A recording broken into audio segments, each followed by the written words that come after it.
This meeting is being recorded. Good afternoon, everybody. Thank you for joining us. My name is David Turner. I'm the Managing Director here at Risk New Zealand. And if you're at the seminar, the conference the other week, wasn't it fantastic? And thank you very much for coming. If you did come, and if you didn't come, please come to next year's one. It's going to be even bigger and better. So welcome to this August lunchtime seminar. I'd like to thank and acknowledge the sponsors first. That is CAMS, Protect, Aon, LexisNexis, SAO Global, Insurance Business New Zealand, and F24. All participants have been put on mute, but please feel free to type questions straight into the Q&A panel anytime during the session. We will also have 3 poll questions this time during the presentation and a Q&A session towards the end of the presentation. So it looks like a very exciting presentation. I'm looking forward to it.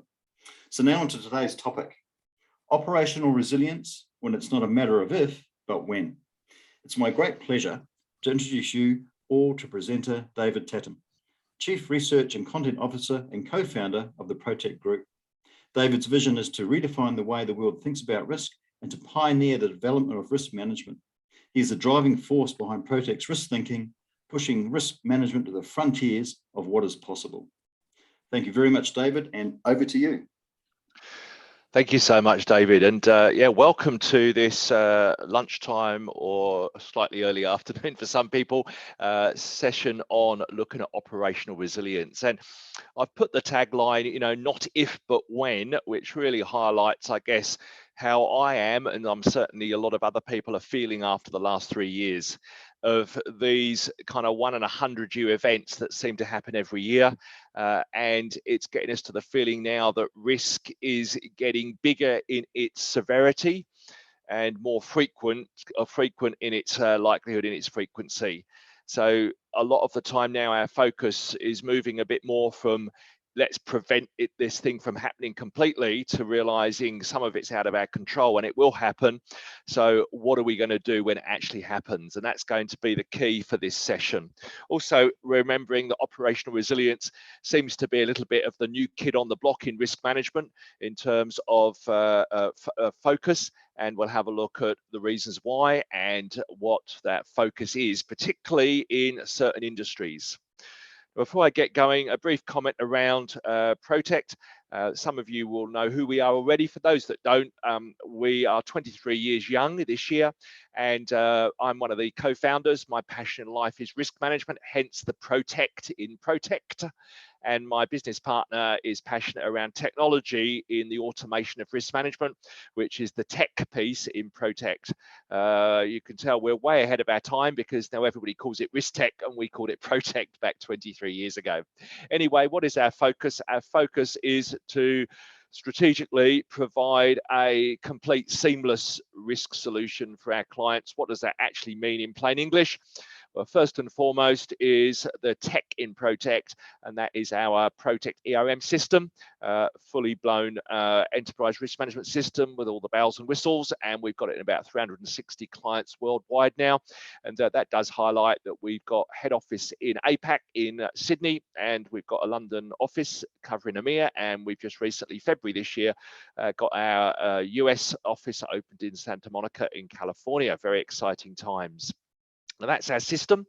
The second part then is ensuring that we embed that within the client's processes. And this is all about embedding within the front line. And that's what we call Protect Advisory implementation to make sure this system doesn't sit on the shelf collecting dust.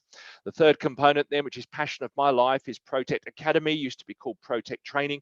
And this is where we provide methodology training. This is all about culture, understanding, knowledge, and changing the hearts, minds, and souls of our people to be accepting and passionate around risk management. And last but not least is what we refer to as Protect Consulting, and that is really about the kind of glue that holds it together, dealing with things such as risk appetite statements, risk management policies, risk framework documents, transformation, maturity, governance, and the like.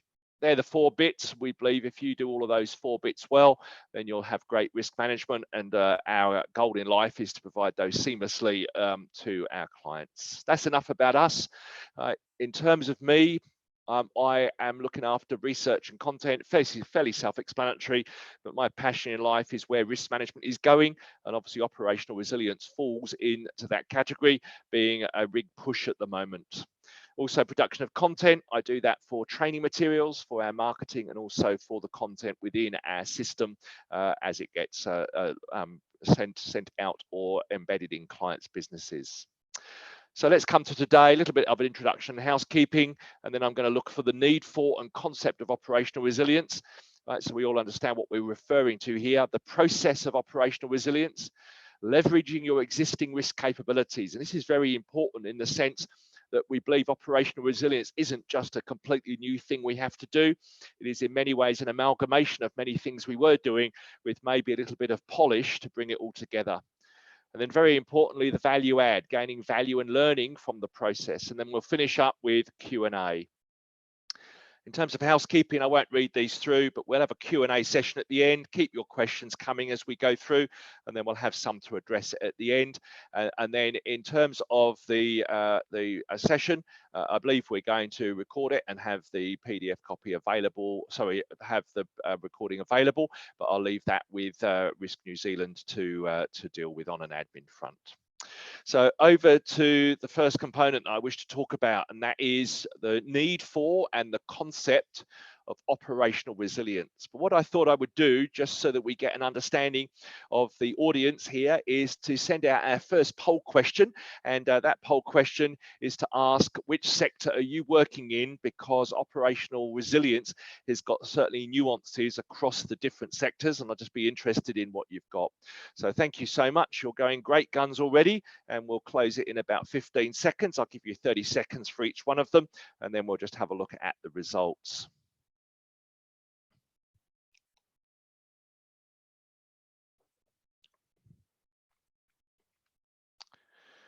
Okay, 5 and close.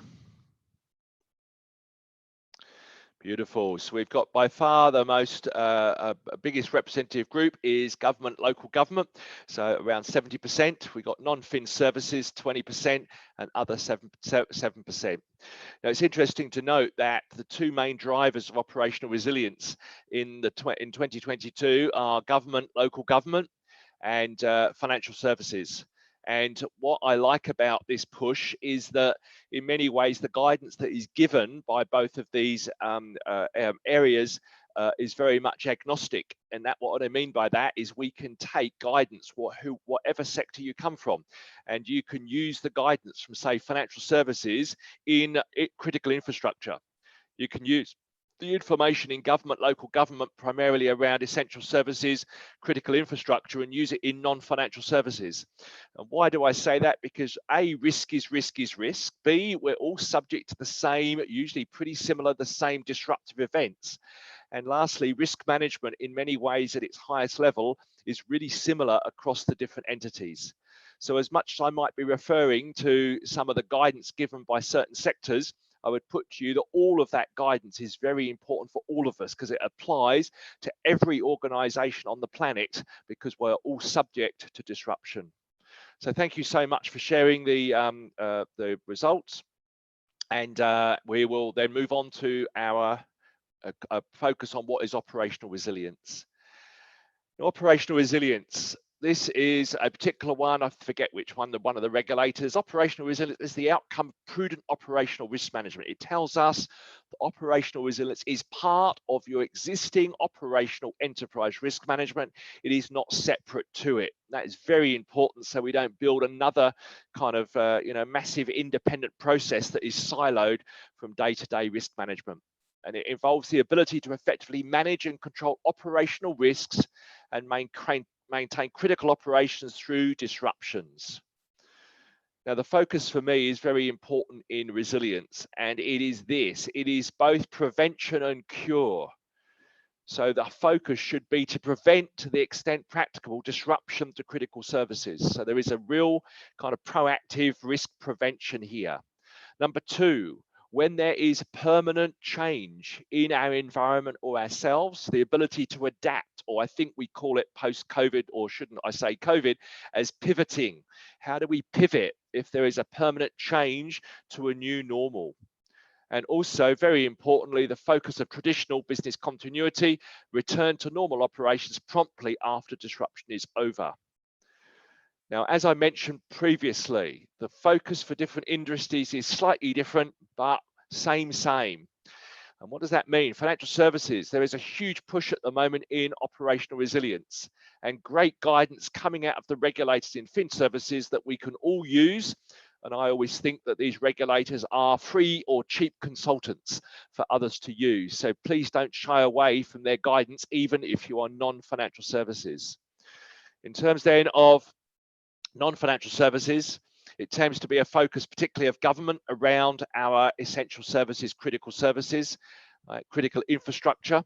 And for every other organisation, it is a focus on ensuring that we can still deliver our services, meet our objectives under disruptive events. So principles are the same. We just need to tailor the solution to each situation. Op resilience is important to every organisation. Now, in order to explain operational resilience the best way I can, I generally use an example. Right? And that example is this, and I'll be very quick with this to get the principles across. And I use the example as if you are going to a gym and you generally go and work out there and you're into a bit of boxing, and as you go in, you've got quite a few mates in there, and some of them are a little bit different, and they like to jostle with you and mess around and so on. You walk in and a person decides to come up and, as a bit of a joke, hit you very hard in your stomach. That is a disruptive event. It's an external shock. The question is, how resilient are you to that thump in the stomach? Now, there's 5 components that I believe make up resilience. The first component is the issue of how do you prevent getting hit in the first place? Right? Maybe you look through the window before you go into the gym and you see the person that's a bit different over to one side, and you decide to go into another door. You may decide to put a disguise on your head so that they don't know it's you coming in there, and you're trying to avoid it. Obviously very relevant for you guys, and that is maybe build in a non-earthquake zone if you have the ability to do that. Sometimes obviously we know you do not. So this is now avoiding the shock in the first place. Number 2 is when you do get hit, that you don't falter much. You're tough, you're strong. Yeah. And so when they hit you, you go, is that all you've got? Come on, you can hit me harder than that. So putting now a building in an earthquake zone that is earthquake proof or built to resist or to deal with earthquakes. This is what, don't falter when you get hit. Number 3, if like me, you would go down like a sack of potatoes and you are hit really badly, how quickly are you going to get up again? Now, this is the traditional focus of recovery time objectives in BCP. How quickly will it take you to recover to reasonable or normal operations? Get up quickly after you have been hit. Right, then, if you get permanently injured, stomach muscles are torn, you break a rib from doing that, you may have to decide to pivot and change from doing boxing to doing yoga or Pilates or whatever it might be. So this is about that permanent change then, change the process or strategy to be smarter and tougher. Pivoting, as we like to say. Adapting, as we spoke about earlier. And number 5 is all about learning from that disruption and learn to dodge. So now you go and analyze what's happened, the experience, and you then go, well, maybe I should go and do some exercises in being able to dodge when the thump comes in, or whatever it is for you to do. Learn from those mistakes. Now, it's very important that when we look at operational resilience processes, we don't just wait for an incident to occur and then learn from the actual incident. We run simulations and scenarios to simulate what would happen if a disaster hit, and we learn from those experiences, those live or those simulated tests. So they're the 5 main components, and you see there is an element of prevention and an element of cure and an element of permanent process re-engineering and change. So it's all of those. Now, in terms of the main drivers of operational resilience in 2022, yes, regulation. We're seeing a lot in financial services from the global regulators. We're seeing a lot in government in terms of critical infrastructure particularly, and so on. We're seeing a lot in more general regulation globally, particularly around resilience for cyber and so on, and it's becoming a huge focus. Obviously, with all the shocks of the last 3 years, obviously in Australia, New South Wales, we had the bushfires, quickly followed by COVID. Then we've got geopolitical disruption, conflicts. We've got floods in Australia. We've had that as well. And I'm sure in New Zealand, you can think of a whole bunch of stress events as well. So we've now got a much bigger increase in the incidence of highly stressful disruptive events. And finally, simply good practice. We're expecting organizations to be more resilient. So now when you're dealing with third parties and we do their due diligence, we expect them to be resilient so that if a problem occurs, they will not fail. And that will then not domino down the supply chain line and create a problem for us. So there ends up being a marketing component to this of when you go and are vying for contracts to show your resilience means you are more likely to be selected rather than not. And lastly, the key word here is all about sustainability through whatever life can throw at you. That's the key. Now, in terms of regulatory guidance, I have a slide, particularly what's come out of financial services. Now, because we don't have any direct financial services people online, I don't want to dwell on this, but I think all of you should be aware of these, and I'll particularly point you to the paper that I think is the most useful, just so that you're able to use it, even though you're not in financial services. But it'll give you a bit of an idea of what is happening. The first one is the Global Financial Service Regulator, called the Basel Committee, put out its 2021 paper on op resilience. You won't, with great respect, learn too much. It's high-level principles. Wouldn't expect you to run off and read that straight away. Then the UK has decided to lead the world in terms of financial services operational resilience, and their regulator, the PRA, put out a paper in 21 as well. Again, not my favorite paper, high level principles. I wouldn't suggest your midnight reading. Then we move to the other regulator in the UK called the FCA, and they put out this paper in December of 29, and this is the paper I would suggest you might wish to read. It is the most extensive paper in operational resilience that we've seen. Yes, obviously there's going to be quotes from the banking sector when it's talking about critical processes, important business services and all those things, but then you can just substitute for yours in there very importantly. And then what we've had recently, which is only about 3 weeks ago, we've had the Australian Financial Services Regulator coming out with their paper called CPS 230. And this is now showing that we're seeing what's happening in Europe, and the UK is dominoing into Australia. And we're now starting to see this also then a similar experience across government, across local government, across any critical infrastructure, critical service industry. Now, a while back, we actually did a survey of about, I think there's about 120, 200 people, 120 people, that's it. And we asked, how do you rate the priority of op resilience for your organization over the next 12 months? And as you can see here, absolutely swayed toward the higher priority. Almost 10% said very high priority, followed by 45% high, moderate. Right? Nearly the focus of all institutions, all organizations. This was not just financial services, it was quite a cross section. We also followed up with saying what are the main drivers, and we expected to see the regulator dominate this, but we were very happy to see it wasn't. And the number one driver for the focus on op resilience is simply good risk management. And that made me feel very positive and good that we're going to be doing this for the right reason. And obviously, recent events, COVID-19 was the second biggest driver, and the regulator came in third, which I think is a really, really important focus, that we focus for the good and the outcome of this, not just to keep a regulator happy. So I'm going to move now to our second poll, because I'm just getting an idea of where you are with what you see as your operational resilience program, whatever that means, which we'll look at in a minute, is how developed are you at the moment and what is your focus? So from just starting out to totally mature, whereabouts are you? And we'll give you 30 seconds to answer that question.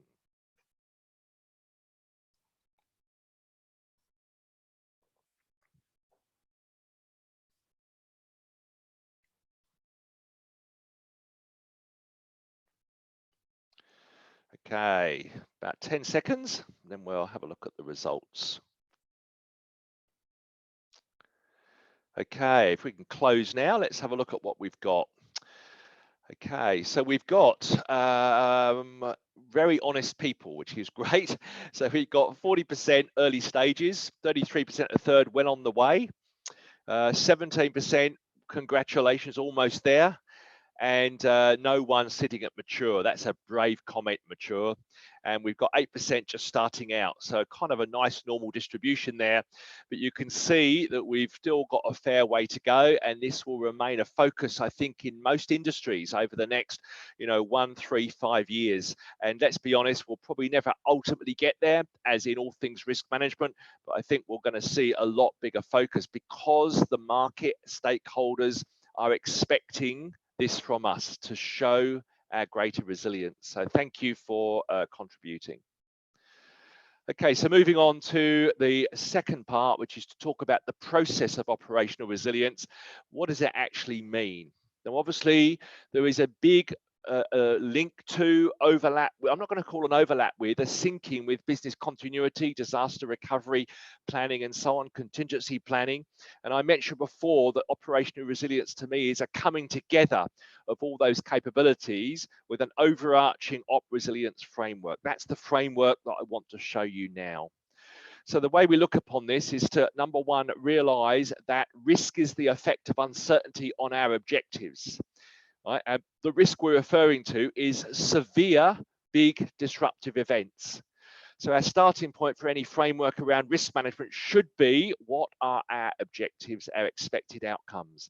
Now that might be service to customer, it might have a financial component to it. And within that, then narrow down to your resilience objectives. And that is going to be a minimum supply level or value proposition, a service to your stakeholders, whether it be the continuous supply of drinking water, whatever it might be.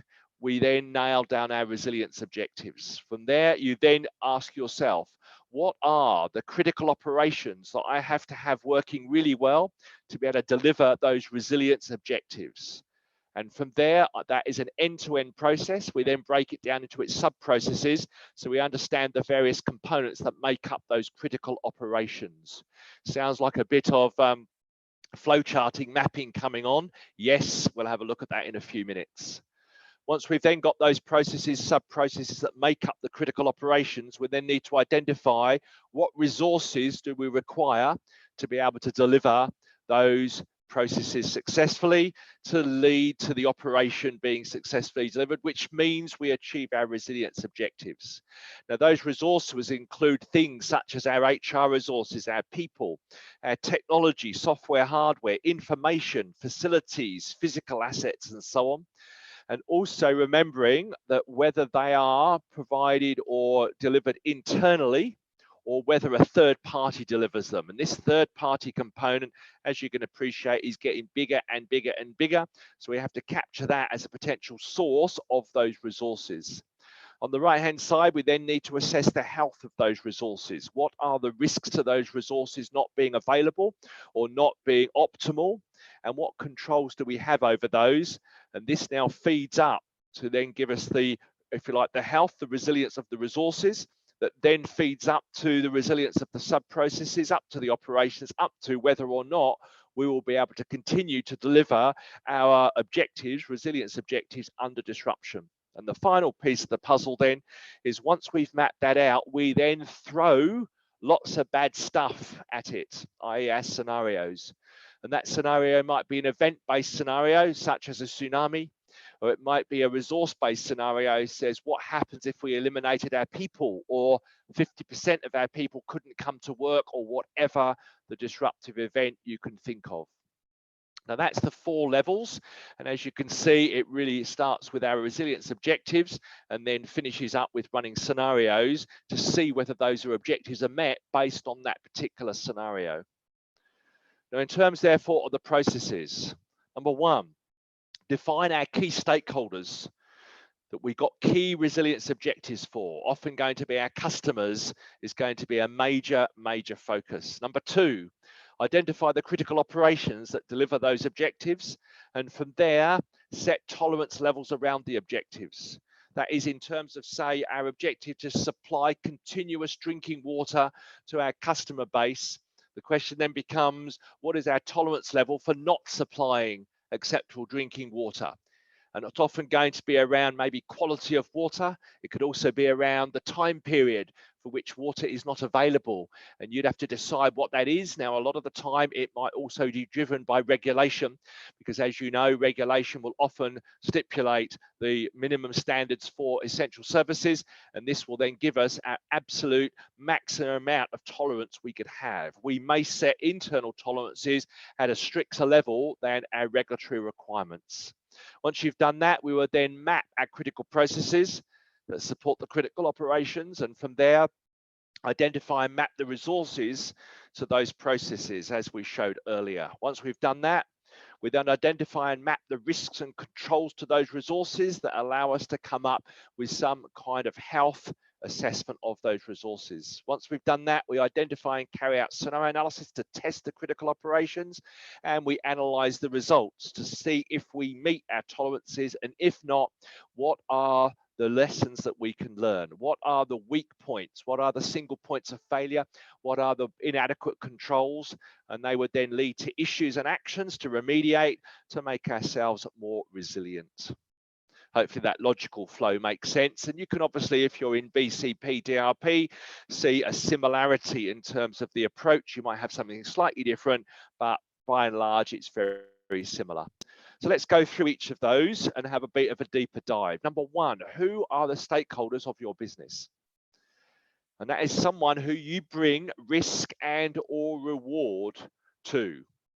A typical list might be, and I've given you some examples, and yes, I do consider society, the environment, to be a stakeholder.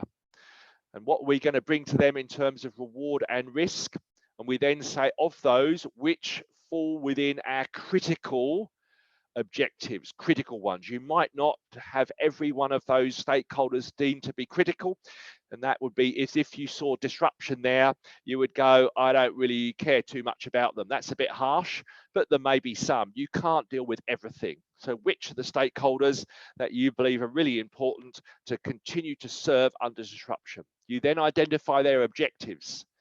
So for each of those, I'm just generalizing. For customer, you might go happiness and satisfaction is what we're aiming for, and therefore your sub-objective might be to provide reliable, continuous, quality drinking water, provide reliable, timely, quality healthcare. The regulator, comply with regulatory obligations, employees, their safety, their well-being, give them financial resources to pay their mortgages on time, all those kind of things. Now, again, out of all of these, which are the absolute critical ones? You can't make sure you've got every one of those objectives covered. You're going to have to apply the 80-20 rule here, certainly initially anyway. That would then give you the ability to create then your kind of a stakeholder objective map, and I've given some examples there. I won't read those out, but that gives us our starting point. What is the focus of our resilience? We then move to critical operations. And a critical operations is a process undertaken by ourselves that, if disrupted beyond the tolerance level that we have set, would have a material adverse impact on our customers. Now, in terms of financial services, it would be depositors, policyholders, beneficiaries. In relation to our water company, it would be the water supply customers, electricity supply customers, and so on and so forth. Now, for those critical operations, what are examples? Well, I only took this because it was recently given to us by our local APRA banking regulator as examples of critical processes for a financial institution. I recognise that we have not a proliferation of financial institutions online, so I'll be fairly quick here, but it may, with a parallel, give you an idea of what yours might be in your business. So this is the kind of level they're talking about. So really high level payments, for example. Customer inquiries, as an example, that one would be relevant for most of us. And that is what we mean by critical operations, the kind of level. We then would then add that to our critical operations. Now, by the way, globally, there has not been a set of words, definitions, and lingo agreed yet across financial services. Hence, unfortunately, we have different lingo depending on the regulator, depending on the jurisdiction, and depending on the business area. So here I've called critical operations. This time it's called important business services because that's what the UK call it.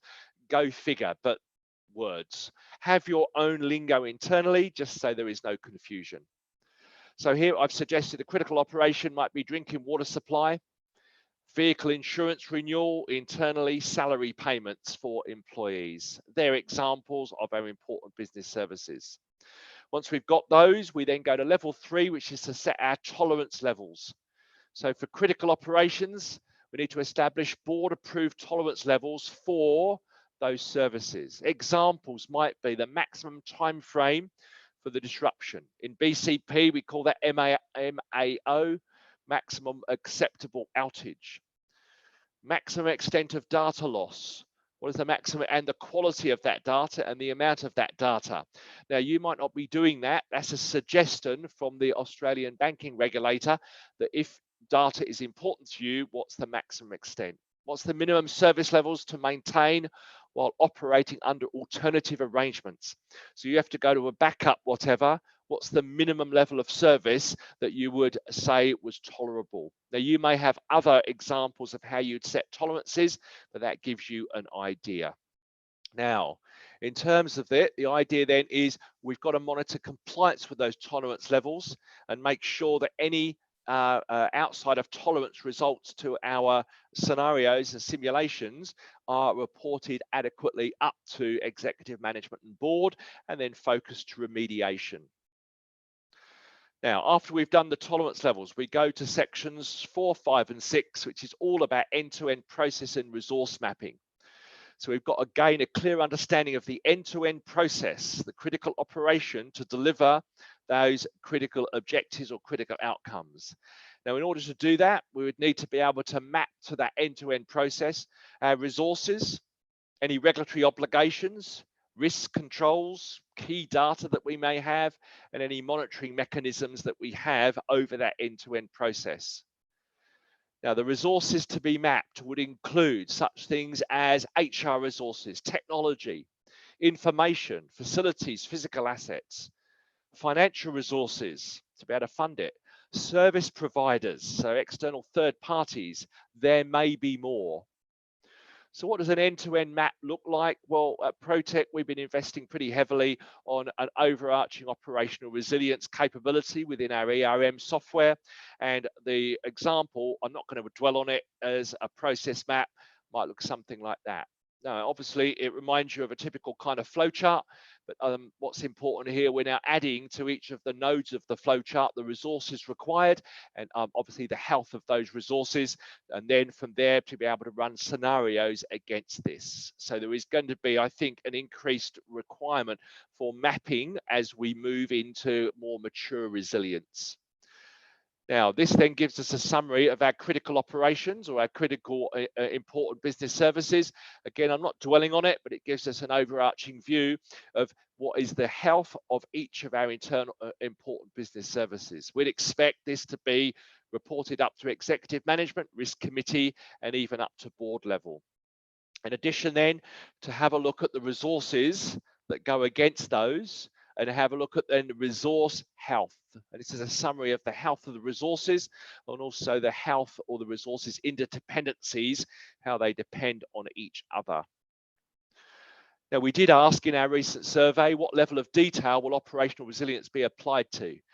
Why did we ask this? Because we have a fear of death by 1,000 flowcharts. And one of the challenges you're all going to have is at what level of granularity are you going to do this mapping? Now, if we go too high level, it might be fairly easy to do, but I'm not sure it's going to add an awful lot of value because it's just too high level. If you go too granular, you're going to have a death by 1,000 flowcharts, and those flowcharts will never be kept up to date, and I'm not sure it's going to achieve anything. So the question is, whereabouts should it be? Now here, we talked about at the top, a few people are very granular, about 18%. All processes and components they believe will be mapped. The dominant one, which is very encouraging, only critical processes would be mapped.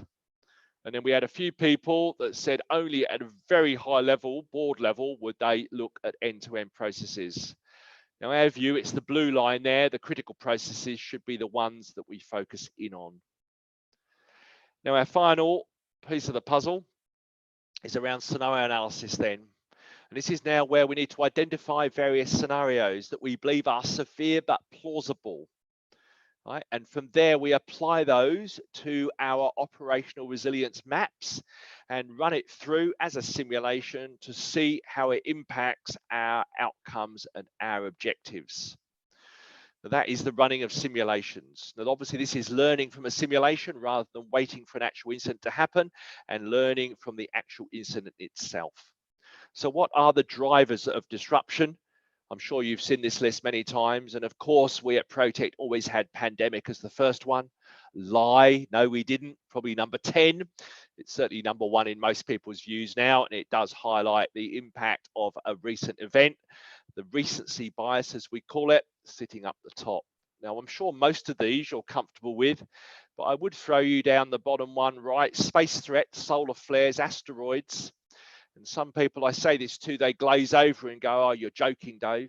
And I go, that's what you told me 5 years ago about pandemics. So one of the issues we've got to have is, what do you deem as to be severe? Obviously all of these, but plausible. And that is going to be your judgment in a way. Now, also, we know that in industries, we get regulators that give us kind of minimum scenarios to run. But to bear in mind that all of these are known as grey rhinos. Grey rhinos from the book by Michelle Wooker. And this is a concept that grey rhinos are risks we all know about. We know about them. But what we do is when they tend to be running towards us, we're too busy taking photos with our camera and we don't move out of the way soon enough. So the whole concept of the grey rhino is we know about it, but we don't react quickly enough until it's too late. So the key is that our resilience scenarios should be the grey rhinos. Some people would say that some of these are black swans from the book by Nassim Taleb. Some of you may have read it. And black swans are, I don't believe, within the scope of being resilient against, on the premise that black swans, you don't know about them. So if we don't know about them, how can we be resilient to them? So this might be something like a Martian attack. I'm just putting it out there. And if you're not sure what the black swan means, have a little read, because that's the principle of risks that we simply do not know about. And the final piece of the puzzle is learning, responding to our stress tests. And this is where the real value happens, in the sense that once we've run our scenarios and we don't meet the tolerance levels, we go back through and go, why? Now, we believe there's 2 main areas of why. The first one is what we call inherent risk issues, and the solution would be process re-engineering. This might be lack of substitutability of a raw material or service on which you rely. Your processes are just way too complex, and when one part's fall over, it takes the whole lot with it. You've got multiple or single points of failure. Where one element goes, the whole lot goes. You've got concentration risk on one supplier, concentration risk on one geography, whatever it might be, leading down particularly to over dependencies on particular third parties. If we now move to residual risk issues, this is all about then lack of quality of control. Lack of control, control gaps, and inadequate controls, control weaknesses. So we typically, after a scenario is run, look for the inherent risk issues and then move on to any control gaps and control weaknesses. They should lead to then actions to process re-engineer and also to enhance our control framework to do this. That is the 8 steps of operational resilience, as we're certainly seeing it guided by a number of industries globally and regulators, and I thought that's what I would share with you today. Now, I did mention language and acronyms. Be careful.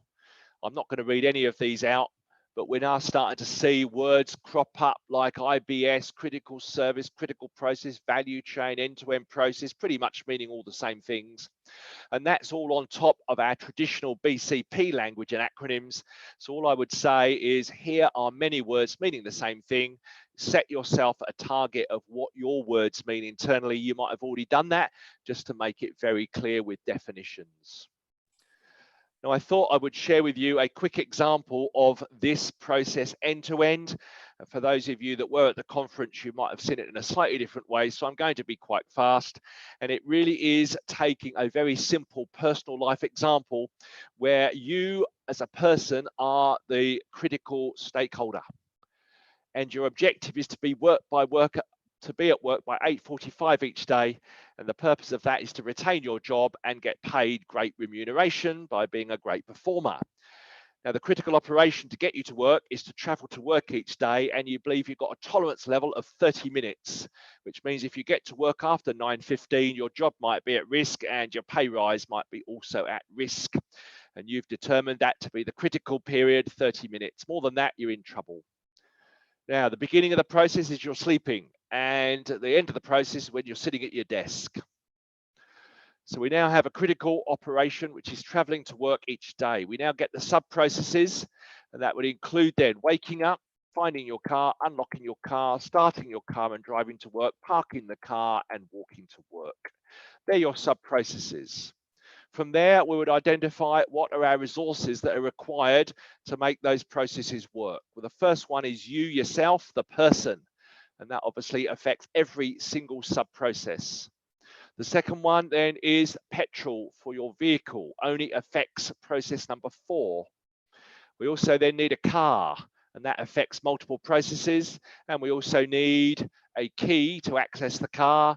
And we also need a parking station to park the car before we walk to work. So we've now mapped our resources. From there, we do our risk assessment of the resources and we give them a health score. Firstly, the person, we're feeling a bit shabby from the night before, so we're medium health. Right. The car itself, beautiful new car, so that's perfect. We've got the key, we snapped and almost bent it, or bent it and almost snapped it last night, so it's looking a bit iffy.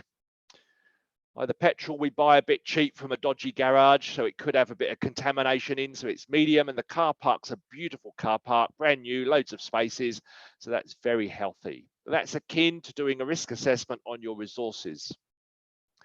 Once you've done that, you would then run a scenario, and that scenario would be something where you go an external shock. And the one I've selected is where you have an impromptu celebration last night, and it's always the impromptu ones that cause problems because we don't plan to drink too much, but we end up doing it. As a result, the resource that's affected is the person, and that could lead to us oversleeping, can't remember where our car is, and unable to drive. We run that scenario against the process and we find that we get to work at 9:30. We failed by 15 minutes, therefore we're outside of tolerance. Fail. We then would go back through and go, what can we process re-engineer, improve controls to make sure we get there by 9:15 latest? And we might think about things like putting in a detective control, alarm to detect the time when you're out having a beer or two to prompt the person to get home. Control gaps, preventive controls, no partying on a work night policy enforced by spouse. Reactive controls, carpooling arrangement before you go to bed at night, phone a friend to come and pick you up. Or process re-engineering might be to go by train. That's the example end to end. Now, if we map that out in terms of a little bit of a flow chart for that process, here is now the scenario applied to the process. Scenario on the left, it impacts then the impairment under the influence and oversleeping of the person. That means that when that impacts, as you can see, mapped to the inability to find the car, probably not waking up, can't find the car, we can't unlock the car, we can't start the car and drive. And so the person actually is a critical resource because it affects every one of those sub-processes. We run it through and end up being late to work. Now that is what we call inherent scenario. This is the residual scenario where we've now added on our controls. So we've now added a whole bunch of controls. We run the scenario again and we get there by 8:46 and we go, wonderful, we are now resilient. Now that was fast, but I wanted to give you a practical worked example to show you the process from end to end. And all of that then for us comes in terms of reporting the results of the scenarios. So here are the scenario dashboard here, and this is where we focus on those scenarios that then give us outside of tolerance, and from there we would then begin to find the problem and remediation. So subject to what you're doing in operational resilience, we'll go to our final poll, and our final poll is just a question around resources and how you're doing this at the moment. I'm just interested, as we develop resilience, which systems are people using? So you've got a selection there. just interested in what systems or the main system you're using for operational resilience. I'll give you 30 seconds.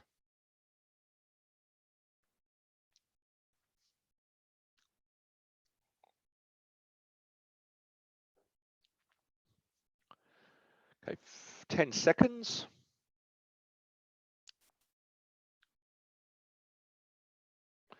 Okay, 5 and close. We've got a good response level, so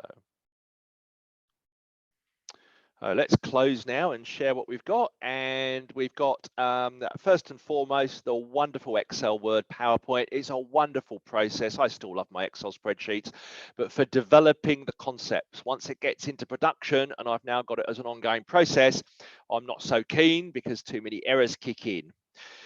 Part of BCP DRP system, quite common, and we've got 80% of you with that. And then one of you has it part of your ERM GRAC system. That is the person that's closest to my heart, because as a firm, that's exactly what we are doing, is building it as part of the overarching enterprise risk management system. So thank you so much for sharing, everyone. It's interesting to see where we're at the moment.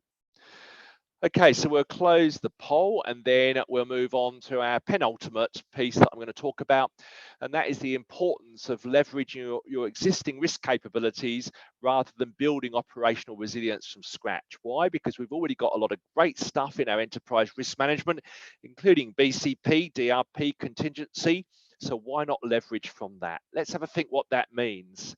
Well, if we think about the components that make up operational resilience, what have we got?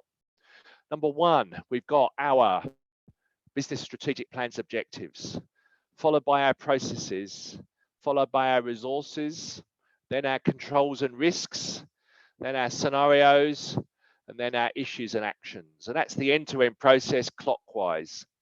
You probably already have business plans and strat plans. Hopefully you do. Hopefully you've got some of your critical processes already mapped with your resources. If not, they need to be refined, and so on. So leverage off what you've already got going on within BCP DRP. Then we start thinking, what are the functions within your organization that we need to call upon? Well, certainly strategic and business planning. Also then BCP DRP, third-party risk management is going to be key. HR management, about your HR resources. Your overarching enterprise risk management process that has your risks and controls. Your contingency incident response planning, your cybersecurity and IT risk, your resource management, asset management, HR resource management, and so on. And then I run out of dots, and you may well have some more. And you can see that this is the coming together of the parts, and we call all of this enterprise risk management, which highlights that operational resilience should be part of ERM, not as a separate component. It should be an integral part, leveraging off what's already there and then showing the resilience focus in the way that I've just gone through. So finally, gaining value and learning from the process. To get engagement, we have to show value, return on investment. What are the key value adds of an operational resilience process in the manner that I've shown? Well, the first one is to realize this.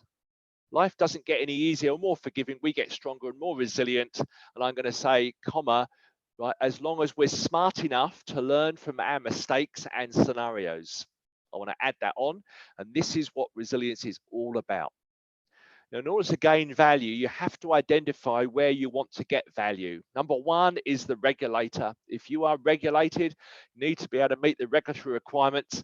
There's the first value add of resilience. The next one is the organizational level. And this is where you're focused on your resilience, delivering your outcomes and value and objectives under periods of disruption. And then finally, it's more granular if you wish to go there in terms of the operational level to be able to deliver key objectives of each division, process, business unit under stress conditions. You've got to decide whereabouts your focus. You have to focus on the top if you have regulatory requirements. I would suggest you definitely focus on the organizational level, and then the operational level is going to be up to you, depending on the level of granularity you wish to get to. Now, in terms then of the value adds, I'm not going to focus on all of these. Some are fairly more obvious than others. The key ones for me, enhancing reputation and brand. A resilient brand is incredibly valuable. I feel like I should touch wood when I say this, but as we know over the years, that when certainly, and I have to be Australian here, but Air New Zealand is, in my view, the same. When Qantas has an incident, it generally manages it extremely well, and generally its share price kind of drops as the incident occurs, and then it goes up higher than where it was before once they've managed the incident. And that is all about showing your ability to deal with an incident and your resilience. Very important. Yeah. The next one I think it's really, really important is the maximizing opportunity and value from a disruption. This is this issue about resilience is not just about survival. It's not about just survive, it's about thrive. How can we actually better ourselves coming out of the other end of this disruption, very importantly.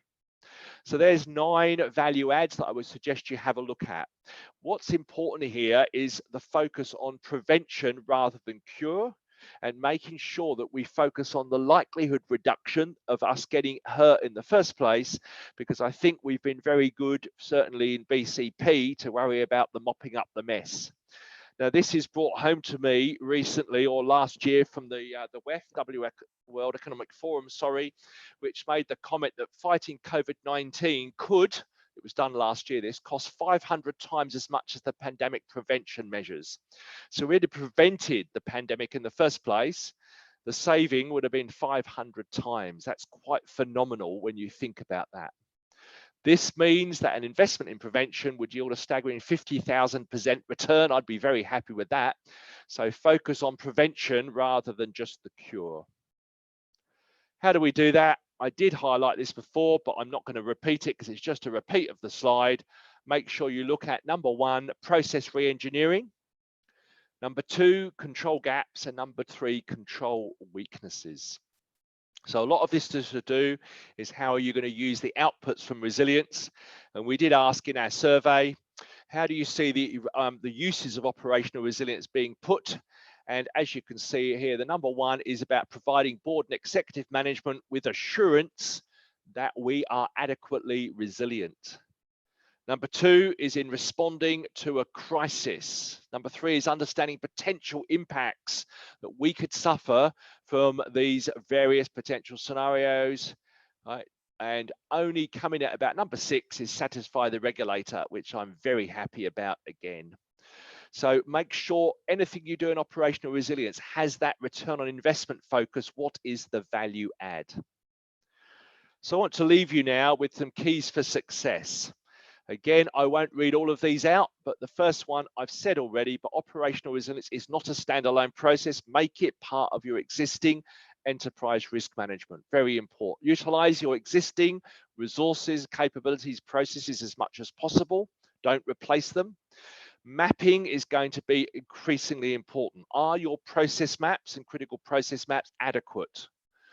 Number 3, ensure granularity is appropriate. Don't have death by process maps. Make sure you've got good systems to be able to make this happen, give you the results you want, and very importantly, be consistently repeatable. This isn't a set and forget exercise. I don't know where my 1, 2, 3, 4, 7 came from. I can't number myself, apologies. Ensure business value is created. It's not a regulatory requirement. And there would be my 5 keys for success here. Now, that's as much as I wanted to cover in the time we had available. I've been talking fairly fast. I hope you picked up everything. But before I move to Q&A, I just wanted to highlight that if you want to focus on more the practical application of all of this, we obviously deliberately do not want to do any marketing in these webinars. They are thought leadership webinars. So I deliberately obviously stay away from that. I want this to be a knowledge transfer. However, if those of you who want to see a more granular application of this, on the 30th of August, I have 2 of my colleagues, Adele and Justin, doing a practical overview of the process that we have created within our ProTit ERM solution. And if you want to see that really practically of how all this hangs together from a systems perspective, that's the place you would go to register. Okay, so now what I'm going to do now is move over to any questions that might be coming, and I'll have a look at that now. I haven't had a chance to look at any questions, so I will have a look at that now. Hopefully I can get to them, but what I might do is if I can just maybe hand over to my colleagues, maybe David, if you've got any questions that have come or you wish to answer me any in the last few minutes, then please do. Sure. David, over to you. Hey, firstly, thanks, Dave. That was a great presentation. I always learn something, and it's always something I can actually use the next time we go and assess something. So thank you very much for that. Look, we've got a good 5 minutes left, and we've got two questions here from John O'Connell to start us off. First one is operational resilience the newish name for business continuity management? John, brilliant question. So I could, depending on what day of the week I get up, give you different answers. So the first one is I'm going to go yes. Right, now all I would say there, I'm going to caveat my yes with if you've got really good business continuity planning DRP, then it's akin to operational resilience. The question is that a lot of BCP we find coming back traditionally focuses on the recovery of physical assets when we're more kind of physical, standalone, almost contained business processes. As the world has developed and we become more digital and we become more reliant on third-party service providers, we've now got an ecosystem that delivers our objectives from a much wider perspective. Now, if your current BCP and DRP is adequately covering that whole third-party network, going back to third-party, fourth-party, 17th party, and you've got all that covered, and it's covering all of your risk types, and it's covering all of your digital as well as your physical, and it focuses on the delivery of that service, the answer is going to be yes. Another day I might get up and I'll go, no, it's more than business continuity. And that would happen where your business continuity maybe isn't right up to that best practice that we see that's required in 2022 with our extensive complex systems. And also importantly, when it's not being delivered up to the board, senior management in that complete end-to-end view of the scenarios. So again, David, I'd come back to yes and no, depending on the state of your current BCP. What I would say is we are not here to throw out BCP at all and then go, oh, resilience is new and different. Absolutely not. We are really leaning upon BCP with maybe an overlay of shining the car's bonnet a little bit and maybe changing a few things to ensure that absolutely captures the complete end-to-end view to deliver that critical outcome to that critical stakeholder. Great question though, David. Thanks, David. Look, I think everyone's thinking about their BCPs now. Look, another good question from John. How do you identify or define their resilience or define your resilience objectives? Are they different from your normal operational objectives? Yeah, another great question. So if I think from an organization point of view, then they are very similar to your ongoing objectives. Yeah, delivery of service to customer. When you now think about if you are regulated, it's often lifted up another level. So if I think about a financial service company, for example, they want to be delivering then customer service by payments and all this stuff to their customers. They're going to want to delivering objectives to shareholders, employees, the environment, and all those things. Now, to me, they're akin to the objectives for resilience objectives, absolutely. However, they are also required to deliver stability to the Australian New Zealand banking system. Now, I'm not sure that most organisations would sit there and have as their business plan ensure the stability of the Australian and New Zealand banking system. That's going to have to sit there now for those because the regulator says you have to have that as one of your operational resilience objectives. So again, I think if you extend yourself outside of the organisation, I would suggest that it may be slightly different. But majority of the time, there's going to be a very strong overlap between your organizational objectives and your operational resilience objectives. But two brilliant questions. Thank you. What a great way to end. So, David, I might now just flick to the last slide so you can wind up. I don't want to keep your good people from your lunches, but I'll just hand over, David, for maybe a final comment, and then we'll sign off. But for myself, thank you so much for giving up an hour of your time and thinking about my last couple of slides. I hope you got a return on your investment. David, over to you. Thank you very much, David. And look, it's a great opportunity to have you speak with us. And I just want to say that we all enjoyed it. I always enjoy you coming along, and look forward to more presentations and webinars. And I think just from that, we can probably get another couple going. I've certainly learned a lot today. Look, thank you everyone for coming and making the time to join us. It's always appreciated, and it's great to see the numbers as they come in for every different session. The webinar, yes, has been recorded. I see a question there asking, and that'll be sent out to you in the next couple of days. Look, I need to get this in quickly. If you're not already a member of Risk New Zealand, please have a hard think about it. Please get in touch with me or Kimberly at admin anytime that you like, and we'd love to have you join us. Anyone else that you might know who would like to join, please just do the same thing and put them our way. So once again, thanks everyone for being here. We look forward to seeing you at more Risk New Zealand events in 2022. Thank you, and thank you, David. Thank you, everyone. Have a great afternoon.